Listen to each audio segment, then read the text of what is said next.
살다 보면 기억해야 할 것이 있고 잊어버려야 할 것이 있습니다. 기억해야 하는 것은 기억해야 합니다. 잊어야 하는 것은 잊어야 합니다. 그런데 기억해야 할 것을 잊어버리거나 잊어버려야 할 것을 기억할 때 문제가 생깁니다. 그럼 기억하는 게 쉬울까요? 잊어버리는 게 쉬울까요? 어떤 게 더 쉽겠습니까? 둘 다 어렵습니다. 둘 다 어렵습니다. 기억해야 하는 것은 의지를 가져야 기억할 수 있습니다. 그리고 잊어버리는 것도 가만히 두면 잊혀지는 것도 있지만 내가 그것을 잊으려고 의지를 가져야 하는 것도 있기 때문입니다. 사람은 잊어버리며 사는 망각의 동물이라고 합니다. 그런데 오랜 시간이 흘러도 우리에게 잊혀지지 않는 것들이 있습니다. 저뿐만 아니라 성도님들이 다 그러실 텐데요. 처음 미국에 들어온 날짜 절대 잊어버리지 않는다고 하십니다. 그 날짜 다 기억하시죠? 2009년 12월 24일. 저도 이 날짜 잊혀지지가 않습니다. 그리고 남자분들은 특별히 군대에 들어간 입영 날짜를 잊어버리지 않습니다. 그렇죠? 1995년 1월 23일. 이 날짜 절대 잊어버리지 않습니다. 내가 좋아하는 노래의 가사들은 수십 년이 지나도 흥얼거릴 수 있습니다. 이상하리만큼 기억이 잘 납니다. 인생에서 중요한 날이고 의미 있고 내가 좋아하는 것이기 때문에 기억하게 됩니다. 그런데 반대로 나에게 의미가 없고 중요하지 않으면 우리는 기억하지 않습니다. 금세 잊어버리게 됩니다. 신앙생활을 하면서 절대 잊어버리면 안 되는 것이 있습니다. 그것이 바로 내 하나님 여호와입니다. 오늘 본문 11절 말씀에 보면 내 하나님 여호와를 잊어버리지 않도록 삼갈지어다 라고 하십니다. 하나님을 잊어버리지 않기 위하여 조심하라, 경계하라 라고 하십니다. 신명기는 모세가 가나안 땅에 들어가기 직전에 이스라엘 백성들에게 전한 말씀입니다. 하지만 모세는 가나안 땅에 들어갈 수가 없었죠. 광야에서 태어난 세대와 여호수아와 갈렙만이 가나안 땅에 들어갈 수 있었습니다. 그래서 모세가 가나안 땅에 들어갈 세대들을 향해서 너희가 가나안 땅에 들어가면 내 하나님 여호와를 잊어버리지 않도록 조심해라 라고 유언처럼 전한 것입니다. 그렇다면 하나님을 잊어버린다라는 것이 과연 무엇이겠습니까? 예수님을 믿는 우리가 하나님을 잊는다는 것은 하나님이 없다 이것이 아닙니다. 하나님을 찾지 않는 것입니다. 하나님을 생각하지 않는 것입니다.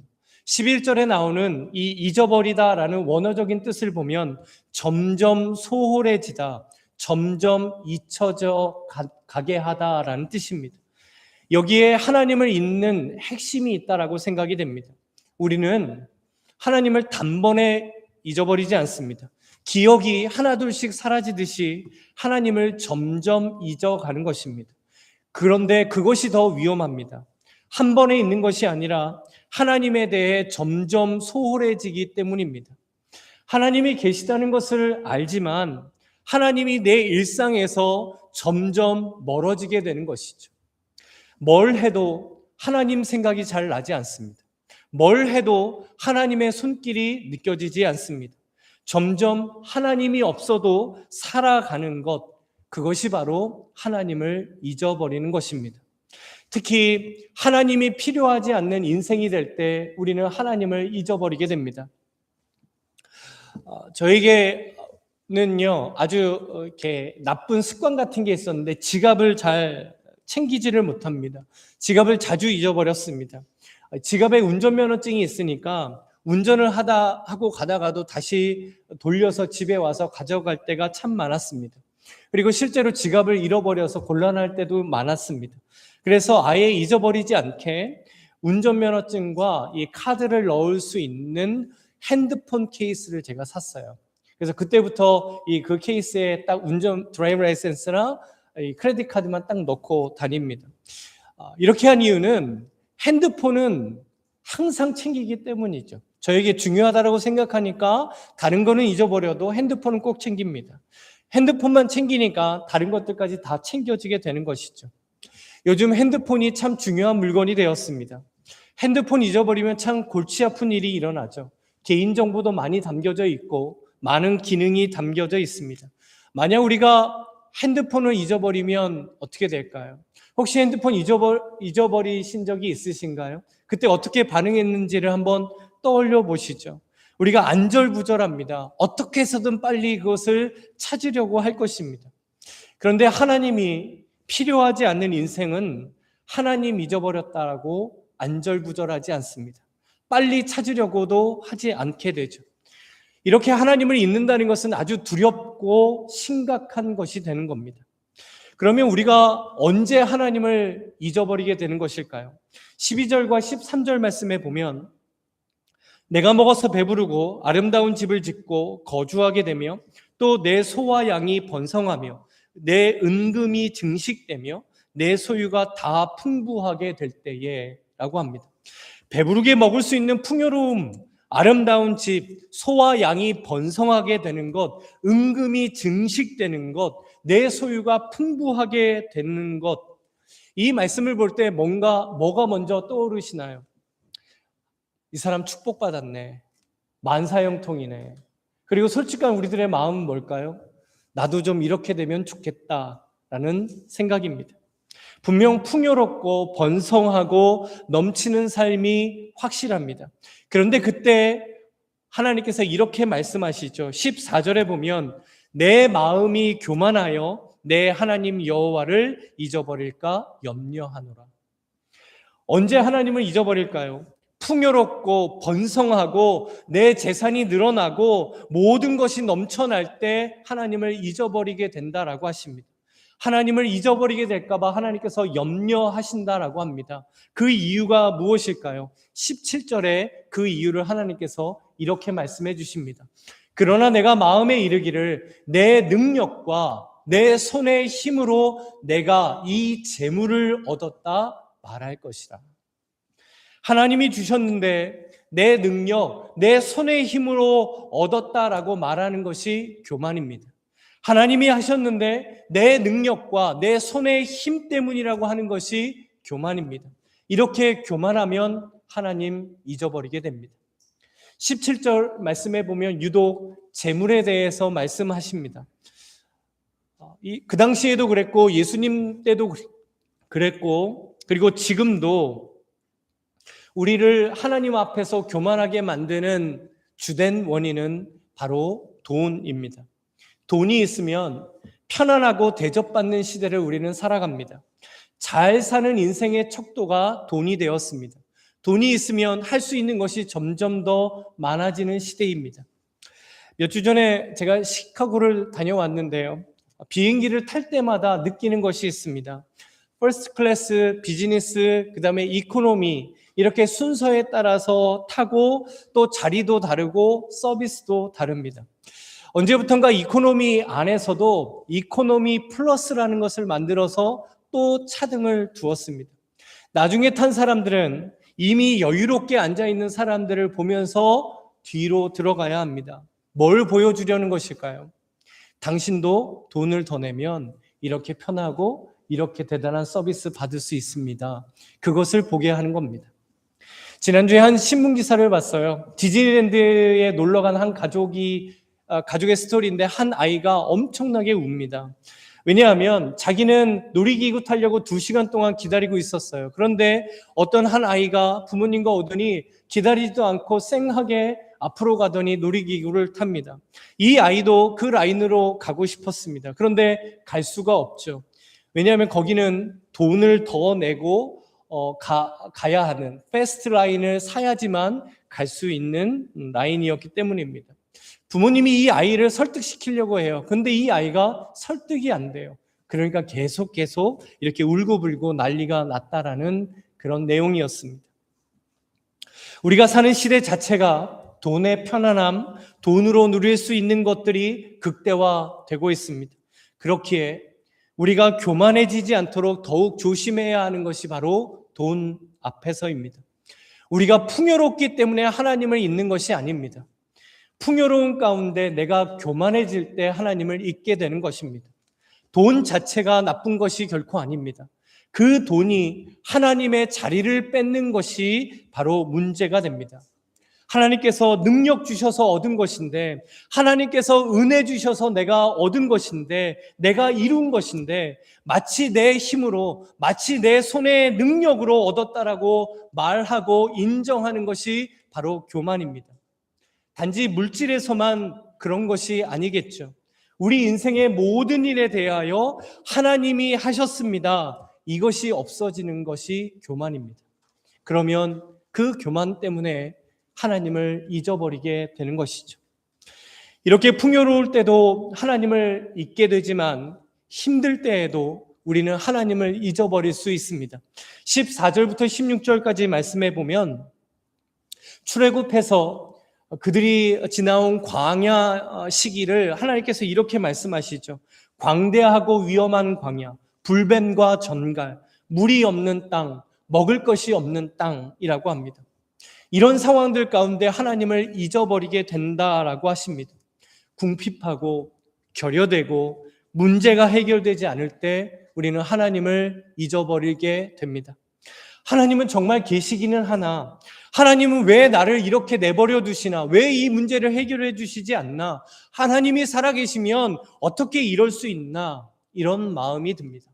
그런데 이런 마음도 다른 편의 교만입니다. 내가 하나님의 계획과 섭리와 인도하심을 판단하려고 하기 때문입니다.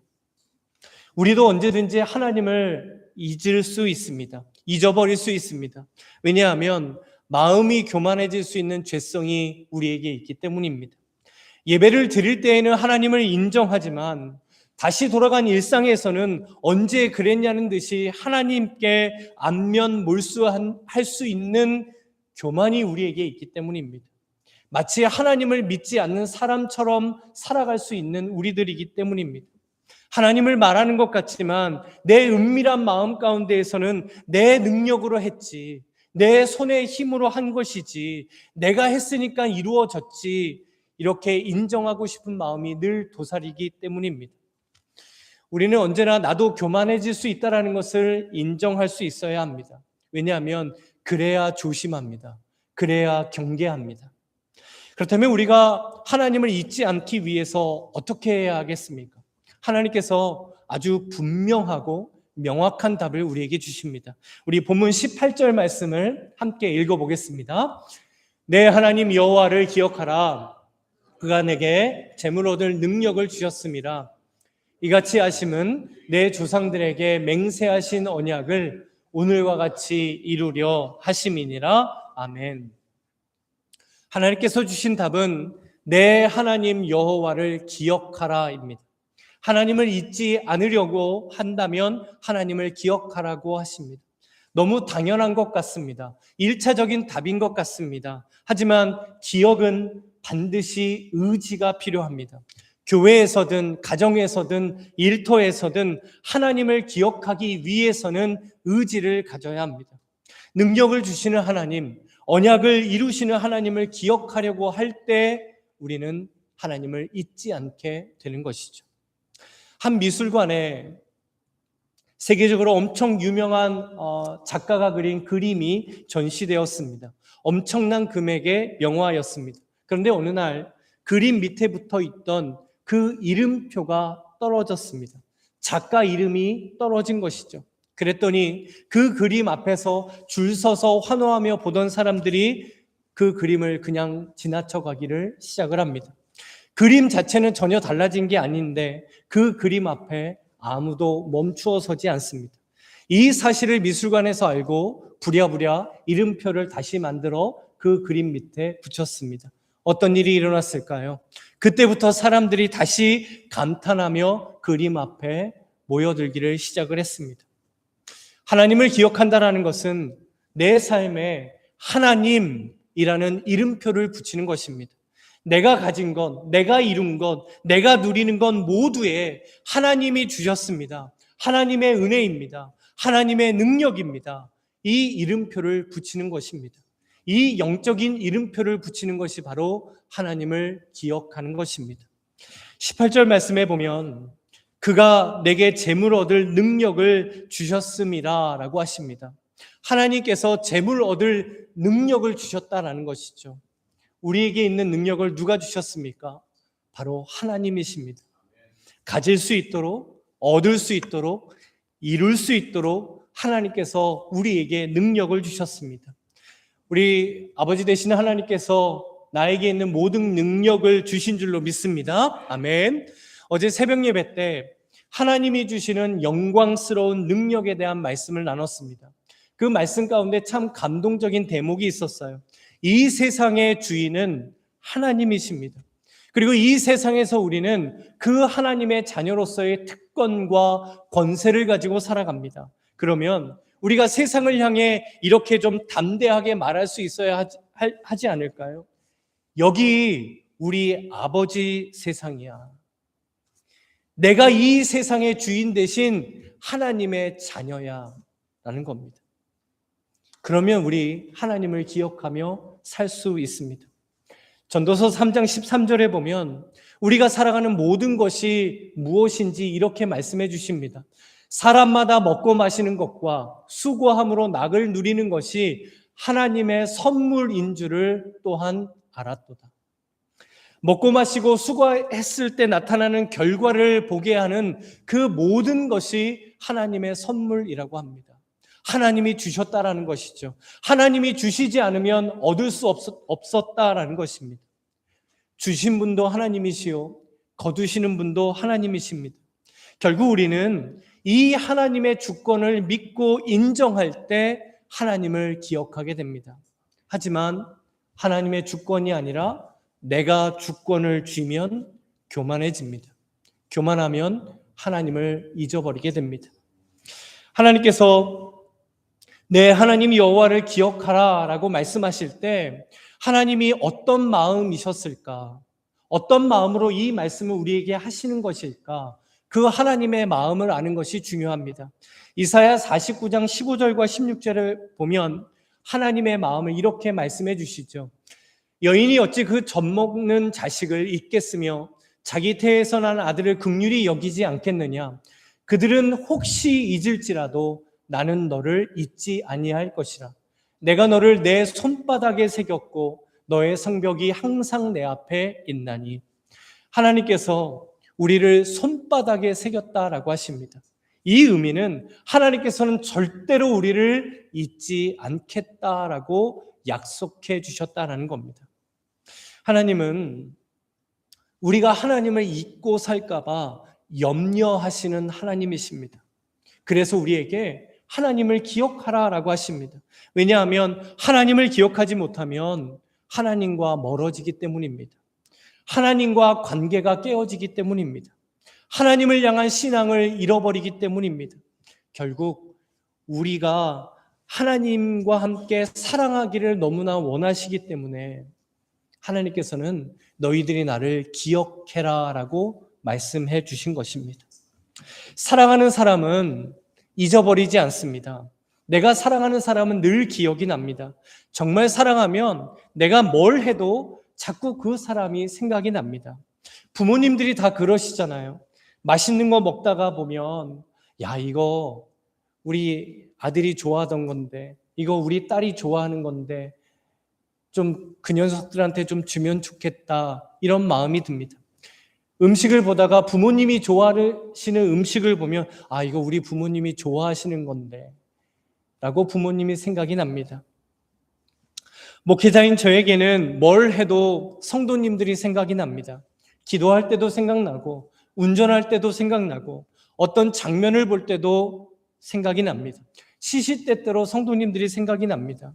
아, 이거는 장로님이 좋아하시는 건데, 아, 이건 권사님이 말씀하셨던 건데, 아, 이거는 집사님이 정말 하셨던 건데, 이렇게 생각이 많이 납니다. 목장 모임을 하는 목자 가정과 성도님들을 보면서 제가 참 감사하게 될 때가 있습니다. 이런 말씀을 하실 때예요. 아, 이거 목장 모임 때 같이 먹으면 너무 좋을 것 같아요. 이거 우리 목장 식구들이 너무너무 좋아하는 건데 라는 겁니다. 이런 생각을 하고 준비하고 섬겨주실 때입니다. 어느 분이 이런 현상을 가리켜서 목장병에 걸렸다라고 하시더라고요. 사랑하니까 생각이 나는 것입니다. 사랑하지 않으면 생각나지 않습니다. 사랑하면 더 많이 기억하고 생각하게 됩니다. 주님 안에 사랑하는 성도 여러분, 하나님을 사랑하면 하나님을 기억하게 됩니다. 하나님을 더 사랑하면 하나님을 더 기억하게 됩니다. 나를 사랑하시는 하나님의 뜻을 분명히 알게 되죠. 오늘 본문에도 보면 하나님을 사랑하며 하나님을 기억해야 하는 우리에게 주시는 하나님의 뜻이 있습니다. 16절 말씀인데요. 내 조상들도 알지 못하던 만나를 광야에서 내게 먹이셨나니 이는 다 너를 낮추시며 너를 시험하사 마침내 내게 복을 주려 하심이었느니라. 광야는 궁핍과 결여와 문제투성이었던 곳입니다. 하지만 그 광야 생활을 통한 하나님의 뜻은 마침내 내게 복을 주시는 것이었습니다. 하나님은 하나님의 자녀들에게 복 주시기를 원하십니다. 그것이 하나님의 마음입니다. 그런데 때로는 하나님께서 우리에게 복을 주시기 위하여 우리를 낮추시고 우리를 시험하실 때가 있습니다. 왜 낮추실까요? 왜 시험하실까요? 낮추면 힘들지 않겠습니까? 시험 당하면 어렵지 않겠습니까? 그런데 왜 하나님께서 우리를 낮추시고 시험하는 것이겠습니까? 낮아져야 하나님의 복을 받을 수 있기 때문입니다. 교만하면 하나님의 복을 누릴 수 없기 때문입니다. 우리를 시험하셔서 하나님을 진정으로 믿고 의지하도록 하시기 위해서입니다. 그래서 하나님은 정말 살아계시는구나. 하나님은 전능하시는구나. 하나님이 나와 함께 하시는구나. 이것을 알게 하시려고 하는 것입니다. 그리고 이것 딱 한 가지를 알게 하시려고 하나님은 우리를 시험하십니다. 그것이 무엇이냐면 내가 하나님 의지하면 정말 살 수 있구나. 다른 거 아니라 내가 정말 하나님 한 분 의지하면, 하나님 한 분 바라보면 정말 내가 이 땅에서 살 수 있구나. 이거를 알게 하시려고 하시는 겁니다. 저희 아이들이 아주 어렸을 때 미국에 와서 제일 좋아했던 곳이 달라추리였습니다. 달라추리에 가서 뭘 고르는 게 너무너무 좋아했습니다. 하루는 이 아이들을 데리고 달라추리에 갔어요. 그런데 그것을 막 고르는 모습을 보고 제 마음에 오늘은 조금 더 좋은 걸 사주고 싶다라는 마음이 들었습니다. 왜냐하면 달라추리 장난감들이 다 이렇게 1불이잖아요. 그래서 아이들을 데리고 이제 달라추리에서 나와서 타겟을 가게 됐습니다. 그래서 장난감 섹션에 딱 갔어요. 아이들이 눈이 돌아가기를 시작하는 겁니다. 어쩔 줄을 몰라는 거예요. 너무너무 좋아했습니다. 그런 모습을 보니 예상했던 것보다 내가 조금 더 좋은 걸 사주고 싶다라는 마음이 들었습니다. 그래서 평소 첫째가 좋아했던 레고, 둘째가 좋아했던 꾸미는 장난감, 이거를 아이들 몰래 딱 가지고 왔습니다. 그리고 계산대 캐셔 앞에서 딱 서프라이즈처럼 이거 아빠가 주는 선물이야, 다 가져라고 했습니다. 아이들이 어떻게 했을까요? 너무 좋아했을까요? 아이들이 달라추리에서 산 1불짜리 장난감을 손에서 못 놓는 겁니다. 1불짜리를 놔야 아빠가 주시는 더 큰 선물을 받을 수 있는데요. 그 1불짜리 장난감을 놓기가 너무너무 싫은 겁니다. 아깝겠죠. 하지만 결국 손에 있는 것을 놓았고 아이들이 더 큰 선물을 받았습니다. 하나님이 우리에게 이렇게 말씀하실 때가 있습니다. 손에 있는 것을 놔야 내가 복을 주지. 교만한 마음을 버려야 내가 복을 주지. 하나님은 복을 주시고 싶어 우리를 낮추시고 시험하기도 하십니다. 이 하나님의 마음을 알아야 합니다. 그래야 우리는 하나님을 기억할 수 있습니다. 남유다 왕 중에 히스기야라는 왕이 있습니다. 그런데 이 히스기야 왕이 아주 심각한 병에 걸리게 되죠. 그 시점이 언제냐면 아수르라는 나라가 이스라엘 남유다를 쳐들어와서 치욕과 멸시를 주었는데 하나님께서 그 군대를 완전히 멸절시키던 때였습니다. 그 이후에 날마다 기쁘고 감사한 날이 될 것 같았습니다. 그런데 바로 히스기야 왕이 죽을 병에 걸립니다. 그때 히스기야가 하나님께 이렇게 기도를 합니다. 이사야 38장에 보면 그 내용이 나오는데 오늘 본문 말씀과 딱 일치되는 말씀이 있었어요. 38장 17절에 보옵소서 내게 큰 고통을 더하신 것은 내게 평안을 주려 하심이라. 주께서 내 영혼을 사랑하사 멸망의 구덩이에서 건지셨고 내 모든 죄를 주의 등 뒤에 던지셨나이다. 아멘. 하나님께서 고통을 주셨다고 합니다. 그런데 그 고통의 이유를 히스기야는 하나님의 뜻에서 찾게 되죠. 내게 평안을 주려 하심이라. 이상하죠? 하나님이 고통을 주셨는데 히스기야는 그 고통 가운데 하나님의 평안을 고백하고 있습니다. 그 고통 가운데에서도 하나님을 잊어버리지 않았습니다. 하나님을 기억했던 것이죠. 주님 안에 사랑하는 성도 여러분, 하나님은 우리가 하나님을 기억하며 살 때 마침내 복을 주시는 하나님이신 줄로 믿습니다. 그런데 우리가 복 받기 위하여 하나님을 기억하려고 하면 그건 기복신앙이 됩니다. 그러나 하나님을 기억하는 하나님의 자녀에게는 하나님께서 마침내 하늘의 복을 주시게 됩니다. 그래서 우리가 하나님을 기억하며 살라고 하나님께서 예수 그리스도를 이 땅에 보내셨습니다. 예수님은 하나님이 어떤 분이신가를 우리에게 보여주시기 때문이죠. 요한복음 14장 9절 말씀에 보면 예수께서 이르시되 빌립아 내가 이렇게 오래 너희와 함께 있으되 내가 나를 알지 못하느냐. 나를 본 자는 아버지를 보았거늘 어찌하여 아버지를 보이라 하느냐. 예수님을 바라볼 때 하나님을 기억하게 됩니다. 예수님의 십자가를 통해 하나님의 사랑과 하나님의 은혜를 기억하게 됩니다. 죽어야 했던 죄인이 하나님의 은혜로 구원받았구나. 하나님이 이렇게 나를 사랑하시는구나. 내 힘으로 사는 것이 아니라 하나님의 힘으로 살아가고 있구나. 이것을 주님께서 기억하게 하십니다.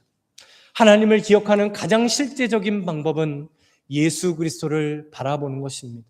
믿음의 주요 온전케 하시는 주님을 바라보는 것입니다. 하나님을 잊어버리게 하는 가장 큰 원인은 그때도 지금도 변함없이 죄 때문입니다. 그래서 우리는 죄와 싸워야 합니다. 그냥 싸우는 정도가 아니라 히브리서 말씀처럼 피 흘리기까지 죄와 싸워야 합니다. 하지만 우리의 힘만으로는 죄와 싸워 이길 수 없습니다. 그러나 예수님께서 십자가의 능력으로 우리를 통하여 죄를 이기게 하십니다. 죄에서 자유하게 하십니다. 그렇기 때문에 우리가 하나님을 잊어버리지 않기 위하여 예수 그리스도께 나아가야 합니다. 예수님의 십자가를 붙들어야 합니다. 예수님, 내 마음이 또 교만해집니다. 하나님 자꾸 잊어버리며 살게 됩니다. 주님, 저를 붙드셔서 하나님께로 인도해 주소서. 이렇게 이 주님을 찾을 때 예수님께서 우리의 손을 꼭 붙드시고 그래 너는 하나님의 자녀이다 라고 하며 하나님께 인도해 주실 줄로 믿습니다. 우리가 하나님을 기억하며 사는 것은 복잡한 게 아니에요.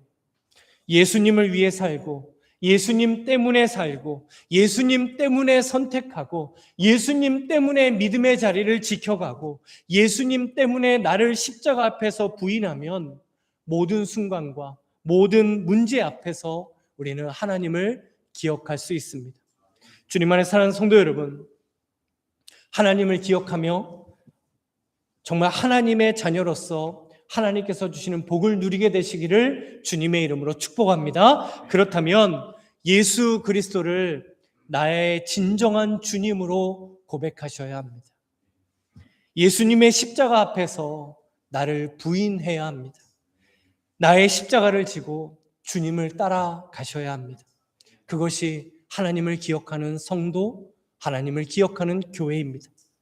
나의 하나님 여호와를 기억하는 우리 모두가 되시고 우리 하나님 여호와를 기억하는 우리 주성길 교회가 되시기를 이 시간 주님의 이름으로 간절히 축원합니다. 아멘.